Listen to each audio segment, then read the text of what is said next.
Cancer Healer Center, a new beginning. भारतानं पाकिस्तानच्या बहावलपूरमध्ये केलेल्या हल्ल्यामध्ये मौलाना मसूद अझहरचं संपूर्ण कुटुंब ठार. अझहरच्या कुटुंबातील एकूण 10 जणांचा मृत्यू. मसूद अझहरचा भाऊ जैशच्या शस्त्र विभागाचा प्रमुख होता. माझ्या कुटुंबाला जन्नत मिळाली, मीही मेलो असतो तर बरं झालं असतं. संपूर्ण कुटुंब ठार झाल्यानंतर मसूद अझहरची प्रतिक्रिया. तर भारतीय सैन्याकडून अझहरचा शोध सुरू. जैशचा हेडक्वार्टर मरकज सुभान अल्लाह भारताच्या हल्ल्यामध्ये उद्ध्वस्त.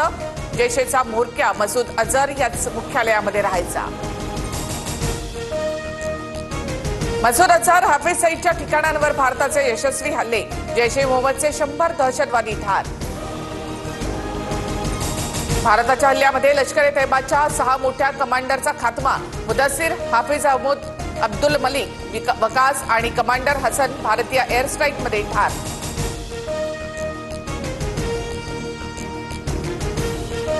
बुरदकेतील लष्कर-ए-तैयबाच्या प्रशिक्षण केंद्रावर हवाई हल्ला. मुंबईवरील दहशतवादी हल्ल्यातील अजमल कसाबने याच ठिकाणी प्रशिक्षण घेतलं होतं.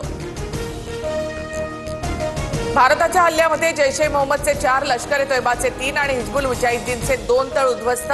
एअर स्ट्राईकमध्ये मोठं नुकसान झालं. जैश-ए मोहम्मदची कबुली. भारताकडून पहलगाम हल्ल्याचा बदला. ऑपरेशन सिंदूर अंतर्गत पाकिस्तानातील 9 दहशतवादी तळांवर हल्ला. कसाबचा ट्रेनिंग कॅम्प मरकज-ए-तैयबा उद्ध्वस्त. भारताने उत्तर देण्याच्या आपल्या अधिकारांचा वापर केला. भारताने आज जबाबदारीने कारवाई केली आहे. भारत सरकारकडून स्पष्ट. भारताविरुद्ध दहशतवादी कारवाया करणाऱ्या दहशतवाद्यांच्या 9 ठिकाणी हल्ले. हल्ल्यामध्ये पाकमधील एकाही सामान्य नागरिकाच्या मृत्यूची नोंद नाही. भारतीय लष्कराची माहिती. भारताकडून मुझफ्फराबाद, बहावलपूर, मुरदके, कोटली, सियालकोट, भिंपेर, गुलपूर या 9 ठिकाणी हल्ला. पाकिस्तानच्या कुठल्याही लष्करी तळावर हल्ला केला नाही. भारताकडून स्पष्ट. देशासाठी गौरवाचा क्षण. भारतीय सैन्याने संपूर्ण तयारीनं हल्ला केला. मंत्रिमंडळ बैठकीत पंतप्रधान मोदींकडून भारतीय लष्कराचं कौतुक.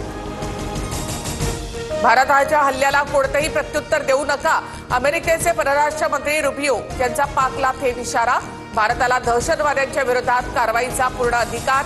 अमेरिकेचा भारताला पाठिंबा. भारताला रशिया आणि इस्रायलचा पाठिंबा.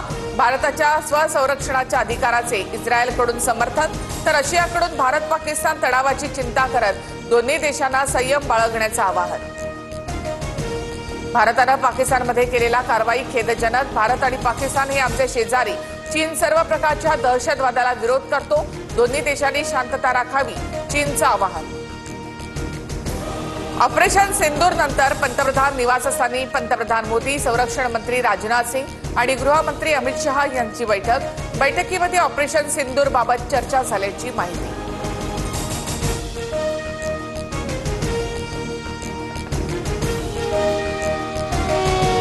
मुंबई, पुणे, कल्याण, नाशिक, रत्नागिरी, दिल्ली आणि अमृतसरमध्ये मॉकड्रिलला सुरुवात. नागरी संरक्षण दल, होमगार्ड, अग्निशमन दलाच्या उपस्थितीमध्ये प्रात्यक्षिकं. युद्धाच्या पूर्वतयारीसाठी नागरिकांना स्वसंरक्षणाचं प्रशिक्षण.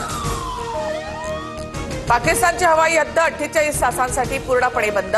इस्लामाबाद, लाहोर, पेशावर, कराची परदेशी विमानसेवा थांबवली. पेशावर विमानतळावर पाकिस्तानी नागरिकांची पळापळ. पाकिस्तानला पुन्हा एअर स्ट्राईक होण्याची भीती.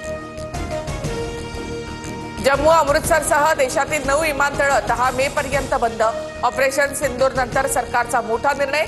श्रीनगर, लेह, अमृतसर, जोधपूर, चंदगड, राजकोट, भुज, जामनगर या विमानतळावरून उड्डाणं रद्द. मुंबईमध्ये सलग दुसऱ्या दिवशी वादळी वाऱ्यासह अवकाळी पाऊस. जोरदार वाऱ्यामुळे झाडाच्या फांद्या कोसळल्या. लोकल सेवेवर देखील परिणाम. प्रवाशांचे हाल. Cancer Healer Center, a new beginning.